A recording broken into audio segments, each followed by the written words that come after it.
बाकी का जो था ये ब्रांड को अमनदीप ढाल है, उसके बाद आपका ये दीवान स्पिरिट वाला, इंडो स्पिरिट, महादेव वाले पैसे तुमने क्या बताया था, आप बता ही रहे थे कि दे ही रहे थे। देखो जी, हाँ। ऐसा है, इंडो स्पिरिट वाला तो 100 करोड़ रुपए एडवांस देके बैठे थे। वो तो कहते थे 100 रुपए की ज्वाइनिंग की है, 100 रुपए की ज्वाइनिंग की है, ठीक है। वो तो सबको ही बोलते थे कि जी, क्योंकि सबसे बड़ा धंधा उसी के पास था। अब 100 रुपए की ज्वाइनिंग में भी एक ये भी ब्लैक और व्हाइट करने का धंधा है। भाई आप 100 रुपए आज किसी को एडवांस में दे दो, कैश आपको, मैं मेरे घर में कैश पड़ा, मैंने किसी को 100 रुपए एडवांस में दे दिया, अब वापस आने मेरे पास सारे व्हाइट में, ये तो कैश व्हाइट टू ब्लैक की कन्वर्जन भी होगी जिस जो कैश दे रहा है। क्योंकि अगर मेरे पास कैश पड़ा, मैंने आपको एडवांस दे दिया, अब आप मेरे को व्हाइट में वापस आता रहेगा, फिक्स धंधा, फिक्स मार्जिन दे दिया। उसके बाद अमंडल 60-70 करोड़ रुपए जो मार्केट में है, उसने अमंडल ने दिए 60 करोड़ रुपए। सारे बोलते, क्योंकि हर आदमी बोलता था ना कि हमें भी धंधा दे दो, वो बोलते थे इतने रुपए देने हैं, किसी को पैसे देने की हिम्मत ही नहीं। अब हमारे पास कहां से आएंगे पैसे इतने। ऐसे ये महादेव लिकर है, वो महादेव लिकर ने भी इतने पैसे दिए, 50 करोड़ की फिगर थी मार्केट में, और 50 करोड़ में दिए भी है, इसके बिना धंधा भी नहीं मिल सकता उसके बिना। ऐसे ही वो दीवान स्पिरिट है, उसका धंधा इनसे थोड़ा सा छोटा था, तो उसने 30 करोड़ रुपए दिए। बस यही, ये मतलब, और इसके सिवाय ये तो सिर्फ, ये तो मतलब ऐसा है कि जिसके मैं आपको बता रहा हूँ ना कि अगर आप एक्साइज में जाके मतलब आंख बंद करके भी पत्थर मारोगे, उसको भी पता है, हर आदमी को पता है बात। मतलब इसमें तो कुछ है ही नहीं है, मतलब ये तो मतलब नॉर्मल इंफॉर्मेशन, मतलब ऐसी ऐसा वाला तो कभी सुना ही नहीं था कि ऐसा कभी हुआ है आज तक। तो अमंडल तो पंजाब में ही अभी, अमंडल और एक अनंत वाइन्स, 2 आदमियों को 10,000 करोड़ रुपए का धंधा 2 आदमियों को दे दिया। कैसे दे दिया जी? आप मेरे को बताओ, हरियाणा के अंदर पॉलिसी है, एक शहर में 6 L1 होते हैं। कंपटीशन क्या करता है, अगर एक दुकानदार ने या एक कस्टमर ने खरीदनी है, 6 दुकानें हैं, तो उसको तो फायदा ही मिलेगा ना। क्यों दी 2 आदमियों को? मतलब कोई रीजन तो बताओ कि ये 2 आदमी ही क्यों करेंगे, आप क्यों नहीं दे देते हर शहर में 2 आदमियों को, ताकि कंपटीशन, कस्टमर के लिए तो कंपटीशन ज्यादा अच्छी बात है। आप बोल रहे हो, लोग कहते हैं कंपटीशन क्रिएट करो, आप कह रहे हो रिस्ट्रिक्शन क्रिएट कर दो। ऐसी रिस्ट्रिक्शन क्रिएट कर दी, 2 आदमियों को सारा धंधा दे दिया। आज की डेट में अमंडल प्रिंट को और अनंत वाइन्स पंजाब में जिस भी रिटेलर का धंधा बंद करा सकते हैं, जिसको ना माल दें उसकी दुकान बंद हो जाएगी, वो बेचारा पैसे देके मर जाएगा। आप और अच्छा, आप इसमें मेरे से नहीं, पंजाब के किसी भी रिटेलर से जो बताने की हिम्मत करेगा उससे पूछ लो। वहां भी सेम मतलब जब हिसाब किताब सब कुछ सेम है, तो चेंज कैसे होगा? सब कुछ सेम है उसके अंदर। ये तो मतलब हर तरह के पैसे लेने जाते थे। अफायर में तो आपका भी नाम है वैसे। अब मेरा नाम, मैं तो रिटेलर, मैं तो दिनेश अरोड़ा को जानता था।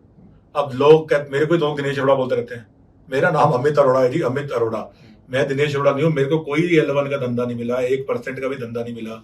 मेरे पास रिटेल का धंधा है, जो मैंने हाई कोर्ट से मेरे को मिला है, high court, Delhi high court से केस जीत के लेके आया हूं मैं। मेरे पास कोई और बिजनेस नहीं था। अब मेरा नाम डाल दिया, अब नाम डाल दिया तो मैं तो इंक्वायरी ज्वाइन कर ली, मैंने तो एक भी मिस नहीं की।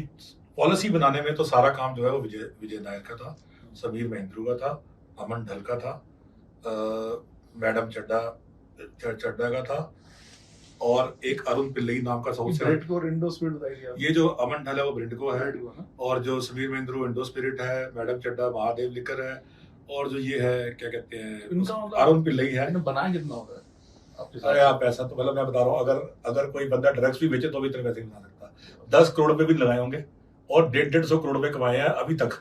और ये सारा सिर्फ ये पैसा कमाने का तरीका नहीं था, ये एक और तरीका था।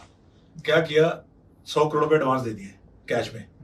इन्होंने 100 करोड़ रुपए अपने इलेक्शन में लगा दिए, कहीं भी हरियाणा पंजाब में इलेक्शन में लगा दिए, गोवा में लगा दिए। लेकिन अब जब वो पैसा वापस आ रहा है, पहली पॉलिसी है जिसके अंदर लिख दिया जी कि इस पैसे को आपको 12% देना ही पड़ेगा। नहीं तो क्या होता है, डिस्ट्रीब्यूटर और एक रिटेलर का, या डिस्ट्रीब्यूटर और एक कंपनी का रिलेशनशिप, वो दोनों आपस में डिसाइड करते हैं। अगर आप टीवी के डिस्ट्रीब्यूटर हैं, तो कोई सरकार थोड़ी बताती है कि कितना पैसा डिसाइड होगा। ये तो इन्होंने डिसाइड कर दिया, 12% फिक्स कर दिया। अब एक आदमी 10 करोड़ रुपए लगाए और हर महीने 10 करोड़ रुपए कमाए। ऐसा धंधा तो मैंने तो आज तक जिंदगी में देखा नहीं और सोचा नहीं। और ऐसा मतलब पूरे, ये तो सिर्फ वो जो वैल्यूएशन होती है ना, पेटीएम बन गया जी, 100 पेटीएम ने खोला और हजारों करोड़ का बन गया, वही चीज चल रही थी। अगर ये चलता रहता तो ये हजारों करोड़ रुपए का फ्रॉड था। ये तो सरकार के बीच में पता चल गया। मतलब इतना ओपन फ्रॉड था कि एक्साइज के पीएन को भी पता था कि क्या हो रहा है। मतलब इन्होंने क्या किया, सारी दुनिया को मार दिया और सिर्फ कुछ लोगों को जिंदा कर दिया। सारे रिटेलर्स पुराने मार दिए बेचारे, सारे लोगों को मार दिया। ये तो हाई लगी है जी इनको सरेआम, जो इन्होंने ये किया। अभी तो चर्चा भी चल रही थी ना, अब आप सोचो, भी नहीं, पहले एक बात सोचो, वो भी बताता हूँ मैं आपको।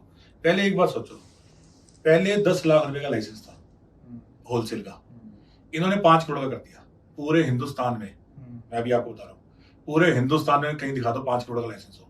क्यों कर दिया? ताकि छोटा प्लेयर एग्जिस्ट ही ना करे। 10-12 लोगों ने बेचारों ने L1 लिया, 4 छोड़ गए, 3 छोड़ गए। क्यों? क्योंकि छोटे प्लेयर को 5 करोड़ की फीस ही नहीं आ सकती कभी पूरी, क्योंकि बिजनेस तो 80% के चला गया। बाकी आदमी तो बेचारा फीस भी अपनी वो नहीं कर, ताकि धीरे धीरे क्या हो कि सारा बिजनेस इन चारों के पास आ जाए।